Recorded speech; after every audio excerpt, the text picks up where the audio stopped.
উত্তরাখণ্ডের পাশাপাশি লাগাতার বৃষ্টিতে বিপর্যস্ত হিমাচল প্রদেশও। একাধিক জেলায় হড়পাবান, ধস ও বন্যা পরিস্থিতি তৈরি হওয়ায় ক্রমশ খারাপ হচ্ছে পরিস্থিতি। বুধবার রাতে সিমলার রামপুরে মেঘ ভাঙা বৃষ্টিতে আতঙ্ক তৈরি হয়। মধ্যরাতে বাড়ি ছেড়ে বাইরে বেরিয়ে পড়েন রামপুরের বাসিন্দারা। উত্তরকাশীর ঘটনার পর সকলের মনেই চরম আতঙ্ক তৈরি হয়েছে।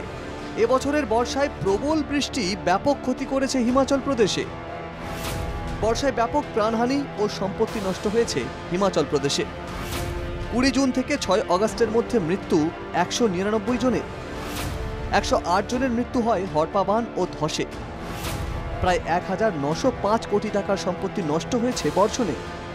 একাধিক পাহাড়ি রাস্তায় ধস নেমে ব্যাহত হয়েছে যোগাযোগও। 600-রও বেশি রাস্তা ধসের জেরে ক্ষতিগ্রস্ত। এত বিপর্যয়ের মধ্যেও বৃষ্টি থামার কোনো লক্ষণ নেই। আগামী 12 আগস্ট পর্যন্ত বৃষ্টির হাই অ্যালার্ট জারি রয়েছে গোটা হিমাচল প্রদেশেই। এই পরিস্থিতিতে বাড়তি সতর্কতা অবলম্বন করছে হিমাচল প্রদেশ সরকার।